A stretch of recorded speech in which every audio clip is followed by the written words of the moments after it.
The fluorescent lights hummed overhead as Marcus wiped down the mahogany. Conference table, his weathered hands moving in practiced circles. It was 6:47 a.m., and he had exactly 13 minutes before the executives would arrive for their emergency board meeting. His daughter's school picture peeked out from his shirt pocket. Little Sophia, gap-toothed and grinning, oblivious to how her father spent his pre-dawn hours scrubbing toilets and emptying trash cans in one of Manhattan's most prestigious corporate towers. Marcus had learned long ago that invisible was safe. Invisible meant job security. Invisible meant he could pick up Sophia from school at 3:30 and help her with homework before his evening shift started. So when the board members began trickling in at 7 sharp, designer suits rustling and Italian leather briefcases clicking against the polished floor, he kept his head down and pushed his cleaning cart toward the door. Finally. A woman's voice cut through the room like broken glass. "Can we get some coffee here, or do we have to wait all day?"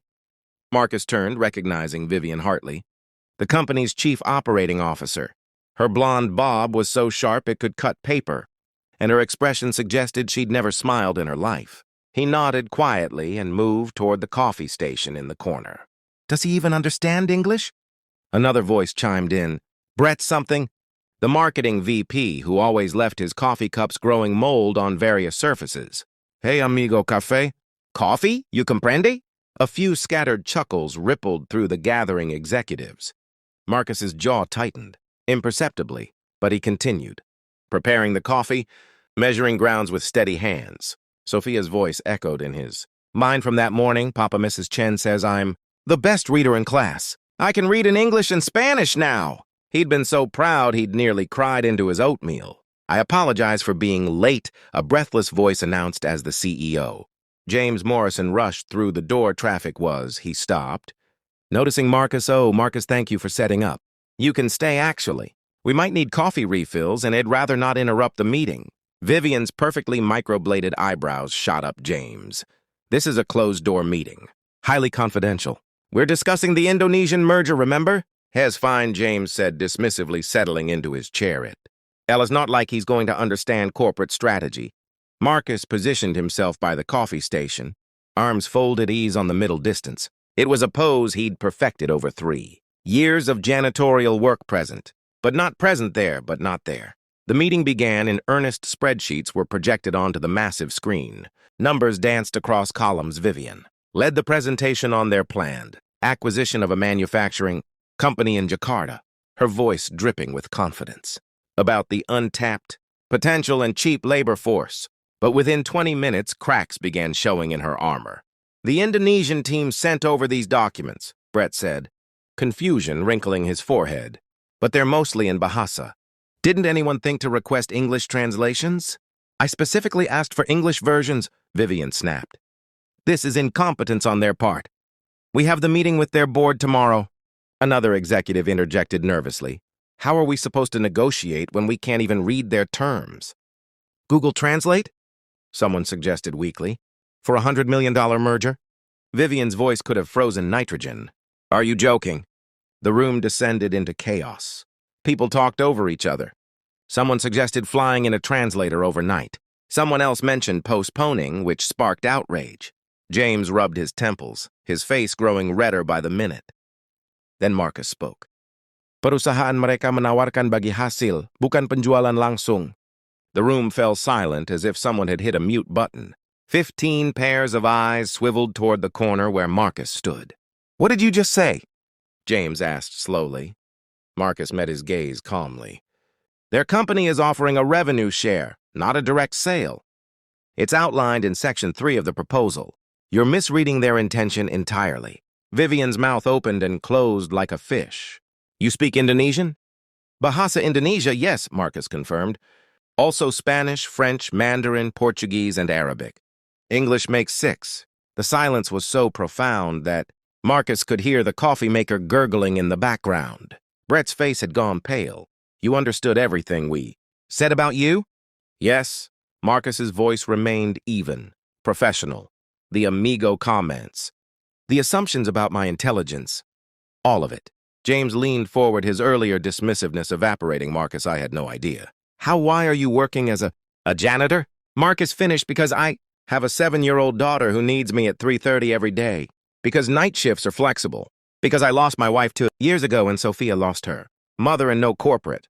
Translation job offers the hours. I need to be both a father and a provider. He could have mentioned the linguistics PhD he'd earned before Sophia was born. Could have mentioned the consulting firm he'd worked for until Maria's cancer had drained their savings and his spirit.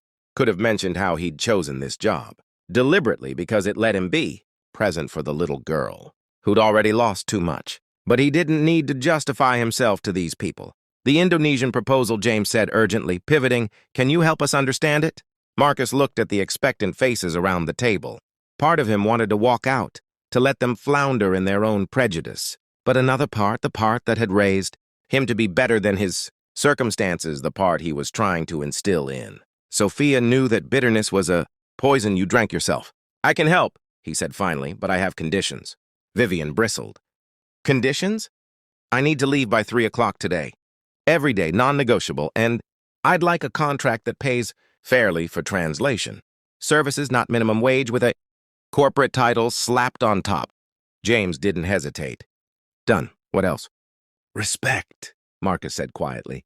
"For me and every other person you pass in these halls. The night security guard speaks 3 languages.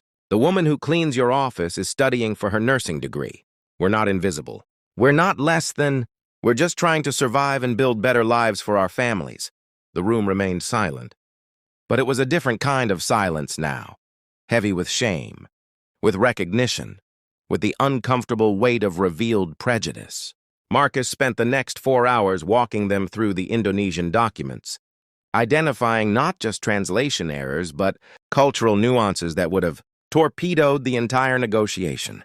He explained how their aggressive tactics would be perceived as disrespectful. In Indonesian business culture, he rewrote their proposal to emphasize partnership rather than acquisition. By the time 3 o'clock approached, they had a completely revised strategy. "Marcus," James said as he gathered his things, "I know I apologized earlier, but I need to say it again. I'm sorry. We were wrong, I was wrong, to make assumptions about you." "Apology accepted," Marcus said. "But don't just apologize to me. Examine why you made those assumptions in the first place." He made it to Sophia's school with 2 minutes to spare. She burst through the doors, backpack bouncing, and launched herself into his arms. "Papa, guess what? I learned the word chrysanthemum today." "That's a big word," he said, hoisting her onto his shoulders. "Mrs. Chen says big words are just small words hiding inside bigger ones. You just have to look carefully." Marcus smiled, thinking about executives hiding inside their assumptions, prejudices hiding inside convenience, humanity hiding behind job titles and tax brackets. "Mrs. Chen is a very wise woman," he said. 3 months later, Marcus stood in a different boardroom, his own office now, with windows overlooking Central Park and his daughter's artwork pinned to a corkboard.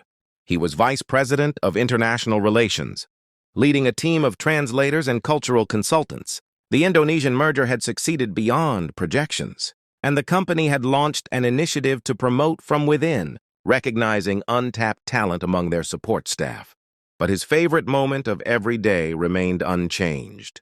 3:30, when he closed his laptop, walked out of that glass tower, and waited by the school gates for a gap-toothed smile that made every struggle worthwhile, because Marcus had learned something those executives never would from their spreadsheets and strategies, that dignity wasn't granted by job titles, intelligence wasn't measured by paychecks, and the most important fluency of all was in the language of simple human decency.